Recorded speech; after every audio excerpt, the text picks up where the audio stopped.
রোজ রোজ তেল মশলা দেওয়া নাস্তা খেতে খেতে কি বিরক্ত হয়ে গেছেন? তাহলে আজকের রেসিপিটা আপনার জন্য।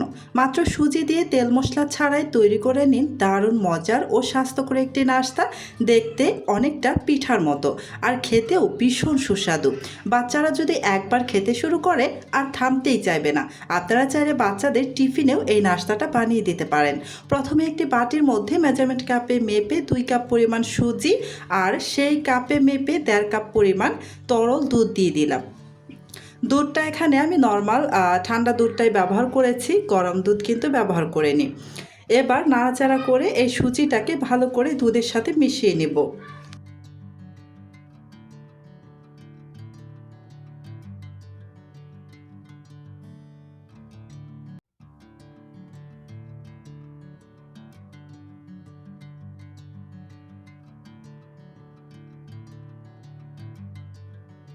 ভালো করে মিশিয়ে না হয়ে গিয়েছে, এবার আমি ঢেকে রেখে দিব প্রায় 30 মিনিটের মতো।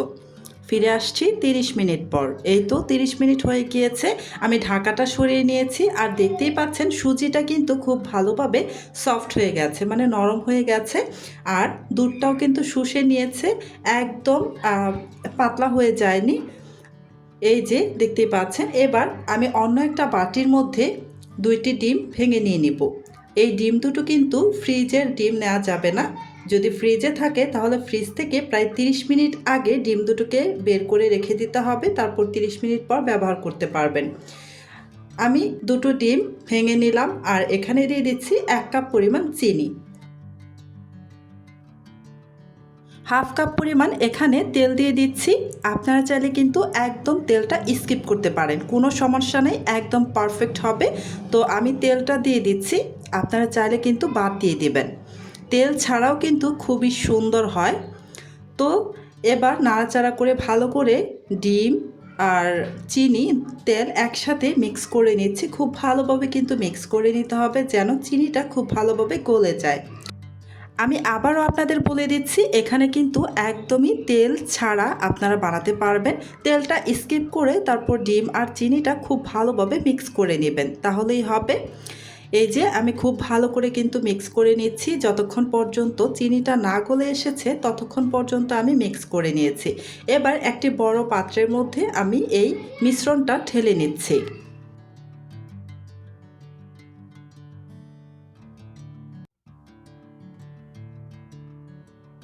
বড় পাত্রে নেওয়ার পর আমি এই পাত্রটাকে একটু কাত করে ধরে আমি খুব ভালোভাবে প্রায় 3 থেকে 4 মিনিটের মতো ফেটিয়ে নিয়েছি।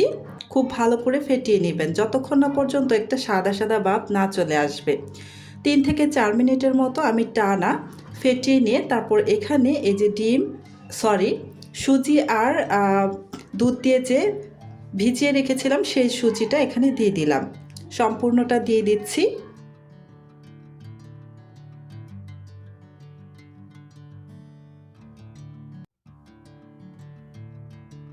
এবার স্বাদ অনুসারে লবণ দিয়ে খুব ভালোভাবে নেড়েচেড়ে মিশিয়ে নেব।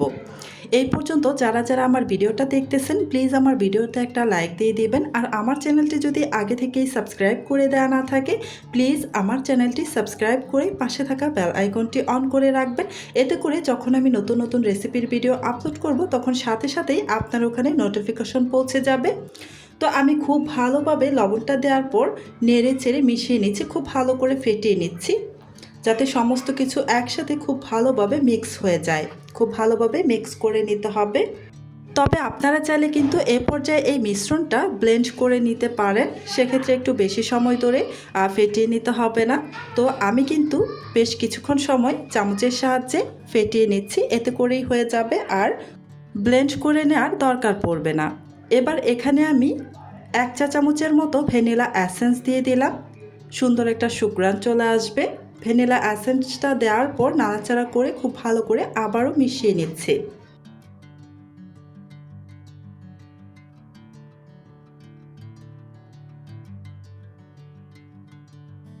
সব শেষে দিয়ে দিচ্ছি 1 চামচ পরিমাণ বেকিং পাউডার। বেকিং পাউডারটা দেওয়ার পর আলতো হাতে একটু নেড়েচেড়ে মিশিয়ে নিচ্ছি।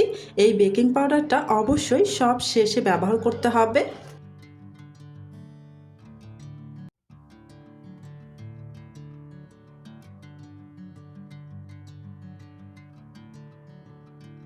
মিশ্রণটা একদম রেডি। এবার এখানে ছোট ছোট 3টি বাটি নিয়েছি। এই বাটির মধ্যে আমি সামান্য একটু তেল মেখে নিচ্ছি, ভালো করে একটু তেল মেখে নিলাম।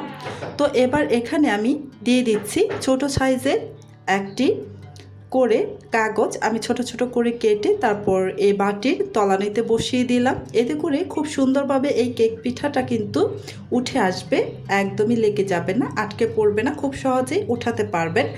এবার এখানে আমি মিশ্রণ দিয়ে দিব প্রায় হাফ বাটি মতো, হাফ বাটি পরিমাণ মতো এখানে মিশ্রণ দিয়ে দিচ্ছি। আপনারা যে কোনো বাটি মেপে কিন্তু এটা বানাতে পারেন। তো আমি এখানে ছোট ছোট স্টিলের বাটি মেপে বানিয়ে নিচ্ছি। চাইলে কিন্তু আপনারা স্টিলের গ্লাসেও কিন্তু ভাপ দিতে পারেন। তো যার যেভাবে সুবিধা সেভাবেই বানিয়ে নিতে পারেন।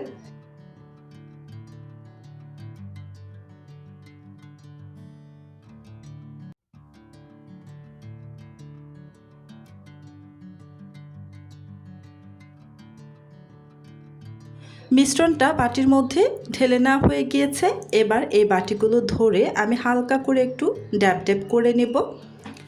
এই যে এভাবে ড্যাব ড্যাব করে নিয়ে তারপর এই যে একটা স্ট্রেনারের উপর বসিয়ে দিয়েছি। আমি আগে থেকে একটি পাত্রের মধ্যে পানি বলক উঠিয়ে রেখে তারপর তার উপরে একটা স্ট্রেনার বসিয়ে তারপর এই বাটিগুলো বসিয়ে দিলাম। এবার ঢেকে রেখে দিব প্রায় 10 মিনিটের মতো। ফিরে আসছি 10 মিনিট পর। আর তার আগে আমি যে ঢাকনার মধ্যে ছিদ্র একটা অংশ আছে দুটো, এই ছিদ্র অংশ দুটো আমি বন্ধ করে নিচ্ছি। এতে করে কিন্তু খুব দ্রুত হয়ে যাবে, ভাপটা বের হয়ে যাবে না। তো প্রায় 10 মিনিট পর আমি ঢাকাটা সরিয়ে নিচ্ছি, একটু চেক করে নিব এগুলো হয়েছে কি না, না ভেতরে কাঁচা আছে। এবার একটি টুথপিকের সাহায্যে আমি একটু চেক করে নিচ্ছি, মাঝ বরাবর টুথপিকটা ঢুকিয়ে দিয়ে উঠিয়ে নিচ্ছি। এবার হাতের সাহায্যে এভাবে দেখে নিচ্ছি, এই যে দেখুন একদম ক্লিন এসেছে, একদমই কাঁচা নেই। আমি অন্যটাও দেখে নিচ্ছি, এটাও কিন্তু হয়ে গিয়েছে, আপনারা দেখে নিশ্চয়ই বুঝতেই পারছেন। এভাবেই সবগুলো আমি চেক করে নিচ্ছি। এই তো তৃতীয় নাম্বারটাও আমি চেক করে নিয়েছি, একদম পারফেক্টভাবে হয়ে গিয়েছে। আমার 10 মিনিট সময় লেগেছে, আপনাদের ক্ষেত্রে কিন্তু আরও বেশি বা কম সময় লাগতে পারে। সেটা ডিপেন্ড করবে আপনার এই কেক পিঠাটা কতটুকু ব্যাটার দিয়েছেন, কতটুকু বড় বা ছোট রেখেছেন, তার উপর ভিত্তি করে কিন্তু খুব দ্রুত অথবা বেশি সময় লাগতে পারে। তো এই যে এগুলো হালকা একটু ঠান্ডা হওয়ার পর একটি ছুরির সাহায্যে আলতো হাতে চারপাশ থেকে একটু ঘুরিয়ে নিয়েছে, আর ব্যাস দেখুন খুব সহজেই কিন্তু উঠে এসেছে। আর এই যে পেছনের সাইডে যে কাগজগুলো আমি দিয়েছিলাম, এই কাগজগুলো কিন্তু আমি উঠিয়ে নিলাম, দেখতেই পাচ্ছেন। বাকিগুলো কিন্তু আমি সেমভাবে বানিয়ে নিয়েছি। এই যে সবগুলো আমি ভাপে বানিয়ে নিয়েছি, দেখতেই পাচ্ছেন কতটা সুন্দর হয়েছে আর একদমই সফট, তুলতুলে নরম। এই যে একটি ভেঙে দেখিয়ে দিচ্ছি, দেখতেই পাচ্ছেন কতটা সফট হয়েছে। আর এই নাস্তাগুলো বাচ্চারা যদি একবার খেতে শুরু করে না, আর থামতেই চাইবে না। আপনারা চাইলে কিন্তু বাচ্চাদের টিফিনে বানিয়ে দিতে পারেন। আজকে এ পর্যন্তই।